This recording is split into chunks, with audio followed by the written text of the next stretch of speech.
Hello friends, art and അഷ്റഫിൻ്റെ പുതിയൊരു വീഡിയോയിലേക്ക് എല്ലാവർക്കും സ്വാഗതം. ഇന്നത്തെ വീഡിയോ അഡോബി ബ്രിഡ്ജിനെ കുറിച്ചാണ്. ഫോട്ടോഷോപ്പിനകത്തും ഇല്ലുസ്ട്രേറ്ററിനകത്തും അഡോബി ബ്രിഡ്ജ് എന്ന ഓപ്ഷൻ ഉപയോഗിച്ച് കൂടുതൽ എളുപ്പത്തിൽ എങ്ങനെ വർക്ക് ചെയ്യാം എന്നുള്ളതാണ് ഇന്നത്തെ വീഡിയോയിലൂടെ കാണിക്കാൻ പോകുന്നത്. ഫോട്ടോഷോപ്പിനകത്തും ഇല്ലുസ്ട്രേറ്ററിനകത്തുമുള്ള ഈ ബ്രിഡ്ജ് എന്നുള്ള ഓപ്ഷൻ അറിയാത്ത തുടക്കക്കാരായിട്ടുള്ള പലരും മറ്റു പല സോഫ്റ്റ്വെയറുകളൊക്കെ ഉപയോഗിച്ചിട്ടാണ് ഇത്തരം കാര്യങ്ങളൊക്കെ ചെയ്യാറുള്ളത്. അതിനായിട്ട് ഇവിടെ ഫോട്ടോഷോപ്പ് ഓപ്പൺ ചെയ്തിട്ടുണ്ട്. ഇവിടെ ഫയലിൽ ബ്രൗസിൻ ബ്രിഡ്ജ് എന്ന ഓപ്ഷനോ അല്ലെങ്കിൽ അൾട്ട് കൺട്രോൾ ഓ പ്രസ് ചെയ്തിട്ട് നമുക്ക് ബ്രിഡ്ജ് ഓപ്പൺ ആക്കാവുന്നതാണ്.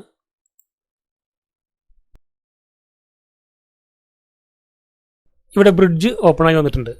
ബ്രിഡ്ജ് എന്ന ഈ ഓപ്ഷൻ്റെ ഏറ്റവും വലിയ പ്രയോജനം എന്താണെന്ന് വെച്ചാൽ, ഒരു ഡിസൈനറുടെ കയ്യിൽ ഒരുപാട് ഡിസൈനിങ് എലമെൻറ്റുകൾ ഉണ്ടാവും, PSD ഫയലായിട്ടും വെക്ടർ ഫയലായിട്ടൊക്കെ.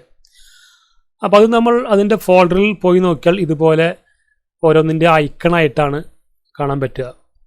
ഫോട്ടോഷോപ്പ് ഫയലാണെങ്കിൽ ഇതുപോലെ PS ഐക്കണായിട്ടും AI ഐക്കണായിട്ടൊക്കെയാണ് കാണാൻ പറ്റുക. അപ്പോൾ അതിനകത്ത് എന്തൊക്കെ ഡിസൈനുകൾ എവിടെയൊക്കെയാണ് ഇരിക്കുന്നത് എന്ന് നമുക്ക് കണ്ടെത്താൻ പറ്റില്ല.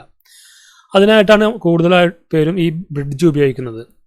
ബ്രിഡ്ജിനകത്ത് നമ്മൾ ഇത്തരം ഫയലുകളുള്ള ഫോൾഡർ ഓപ്പൺ ചെയ്യുന്നു. അതിനുശേഷം ഇവിടെ നമുക്ക് ഇതുപോലെ EPS ഫയലോ ഇല്ലുസ്ട്രേറ്റർ ഫയലോ PSD ഫയലോ ഒക്കെ നമുക്ക് ഇവിടെ റീഡ് ചെയ്യാൻ പറ്റുന്നുണ്ട്. ഈ ഡിസൈനിനകത്ത് എന്തൊക്കെ എലമെൻറ്റുകൾ ഉണ്ട് എല്ലാം നമുക്കിവിടെ കാണാൻ പറ്റുന്നുണ്ട്. ഇവിടെ നമുക്ക് ഒരുപാട് ഓപ്ഷൻ ക്ലിക്ക് ചെയ്തിട്ട് ഇത് കസ്റ്റമൈസ് ചെയ്യാവുന്നതാണ്. ഇവിടെ ഈ തമ്പനൈൽ വ്യൂ തന്നെ ചേഞ്ച് ആക്കാൻ പറ്റും. ഇവിടെ ക്ലിക്ക് ചെയ്ത് കഴിഞ്ഞാൽ ഇത് വലുതായി കാണാൻ പറ്റുന്നുണ്ട്. അതുപോലെ ഇവിടെ ക്ലിക്ക് ചെയ്താൽ ഇത് ചെറുതായിട്ട് കാണാൻ പറ്റുന്നുണ്ട്. മാത്രമല്ല ഇവിടെ ഒരുപാട് ഓപ്ഷൻസ് നമുക്ക് ഇവിടെ ലഭ്യമാണ്. ഇവിടെ ക്ലിക്ക് ചെയ്യുമ്പോൾ ഇതിനകത്ത് ഓരോ ലൈനുകൾ വന്നിട്ടുണ്ട്, പ്രത്യേകം ബോക്സിനകത്തായിട്ടുണ്ട്. അതുപോലെ ഇവിടെ ഒരുപാട് ഓപ്ഷൻസ് ഉണ്ട്. ഇവിടെ ഫിലിം സ്ട്രിപ്പ് എന്ന മോഡിലേക്ക് മാറ്റിക്കഴിഞ്ഞാൽ വേറൊരു രീതിയിലായിരിക്കും അതിൻ്റെ വ്യൂ കിട്ടുന്നത്. മെറ്റഡാറ്റയിലേക്ക് മാറ്റുമ്പോൾ ഇവിടെ അതിൻ്റെ റെസൊല്യൂഷൻ മറ്റു ഡീറ്റെയിൽ കാര്യങ്ങളൊക്കെ കാണാൻ പറ്റും.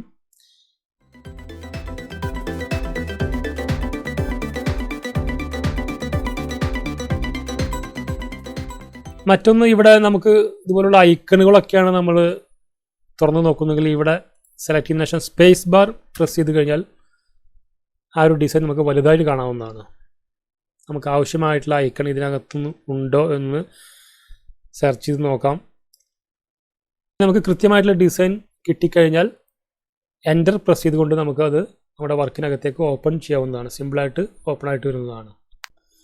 ഇവിടെ നമ്മൾ മറ്റൊരു ഫോൾഡർ ഓപ്പൺ ചെയ്തിരിക്കുകയാണ്. ഇത് എല്ലാം PSD ഫയലുകളാണ്.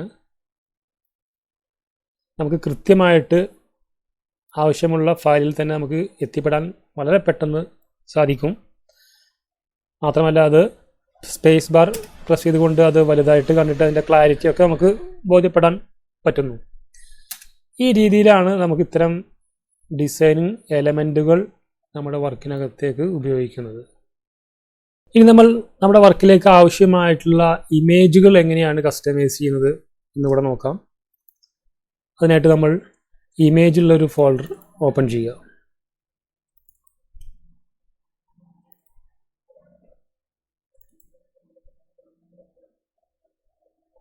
ഇപ്പോൾ ഇമേജുകളുള്ള ഒരു ഫോൾഡർ ഇവിടെ ഓപ്പൺ ആയിട്ടുണ്ട്. ചിലപ്പോൾ നമ്മുടെ വർക്കിനകത്തൊക്കെ ഒരുപാട് ഇമേജുകൾ ഉപയോഗിക്കേണ്ട വർക്കുകൾ വരാറുണ്ട്. പ്രത്യേകിച്ച് ഈ സ്റ്റുഡിയോ ഡിസൈനേഴ്സിനൊക്കെ അങ്ങനെ ഒരുപാട് ഇമേജുകളായിട്ടുള്ള ഡിസൈനുകൾ ഉണ്ടാവാറുണ്ട്. അപ്പോൾ അങ്ങനെ വരുമ്പോൾ നമുക്ക് കൺഫ്യൂഷൻ വരുന്ന ചില സമയങ്ങളുണ്ട്. നമ്മളൊരു ഫോട്ടോ ഉപയോഗിച്ചിട്ടുണ്ടോ, അല്ലെങ്കിൽ ഒരേപോലുള്ള 5-6 ഫോട്ടോകൾ നമ്മുടെ കയ്യിലുണ്ട്, അതിൽ ഏത് ഫോട്ടോയാണ് സെലക്ട് ചെയ്യേണ്ടത്, അതിൻ്റെ ക്ലാരിറ്റി എങ്ങനെയൊക്കെയാണ് നമ്മൾ വളരെ ക്ലീനായിട്ട് ചെക്ക് ചെയ്യുന്നത്. അതുപോലെ വന്ന ഫോട്ടോകൾ വീണ്ടും റിപ്പീറ്റ് ചെയ്യുന്ന ഒരു പ്രശ്നം വരാറുണ്ട്. അതെങ്ങനെയാണ് നമ്മളിവിടെ കസ്റ്റമൈസ് ചെയ്യുന്നത് എന്ന് കൂടെ നമുക്കിവിടെ നോക്കാം. അപ്പോൾ നമ്മുടെ അകത്ത് ഒരുപാട് ഫോട്ടോകൾ ഉണ്ടെങ്കിൽ നമ്മൾ ഇതുപോലെ ഈ ബ്രിഡ്ജിനകത്ത് കൂടെ ആ ഫോൾഡർ ഓപ്പൺ ചെയ്ത് വെക്കുക. അതിനുശേഷം നമുക്ക് ആവശ്യമായിട്ടുള്ള ചിത്രങ്ങൾ നമ്മളിവിടെ സെലക്ട് ചെയ്യാണ്. അതിനായിട്ട് നമ്മളിവിടെ സെലക്ട് ആയിട്ടുള്ള ചിത്രം റൈറ്റ് ക്ലിക്ക് ചെയ്യുന്നു. അപ്പോൾ ഇവിടെ ലേബൽ എന്ന് കാണാം. ലേബൽ എന്നതിൽ നമ്മളിവിടെ ഏത് ഇഷ്ടമുള്ളൊരു ഓപ്ഷൻ കൊടുക്കുക. ഇവിടെ സെലക്ട് എന്ന് കൊടുക്കുന്നു. സെലക്ട് എന്ന് കൊടുക്കുമ്പോൾ ഇവിടെ റെഡ് കളറായിട്ട് വരുന്നുണ്ട്.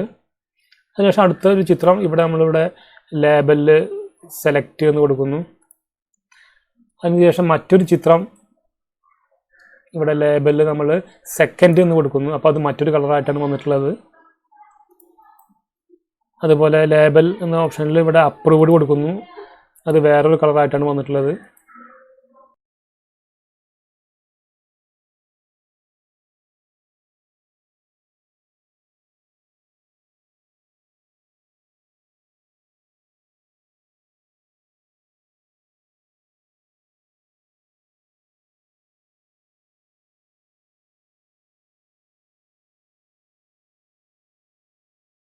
നമ്മൾ ചിത്രങ്ങളെ പല കാറ്റഗറി ആയിട്ടാണ് തിരിച്ചിട്ടുള്ളത്. സെലക്ട്, സെക്കൻഡ്, അപ്രൂവ്ഡ് എന്ന് പറഞ്ഞിട്ട് ഒരുപാട് കാറ്റഗറി ആയിട്ട് തിരിച്ചിട്ടുണ്ട്.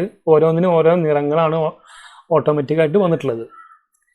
ഇങ്ങനെ സെലക്ട് ചെയ്യുന്നതിന് മുമ്പ് നമുക്ക് ആ ചിത്രങ്ങളുടെ ക്ലാരിറ്റി ഒക്കെ പരിശോധിക്കാവുന്നതാണ്. ഇപ്പോൾ ഒരേപോലുള്ള ഒരുപാട് ചിത്രങ്ങൾ ഉണ്ടെങ്കിൽ അതിലെ ബെറ്റർ ചിത്രം ഏതാണെന്നാവും നമ്മൾ അന്വേഷിച്ചിട്ടുണ്ടാവുക.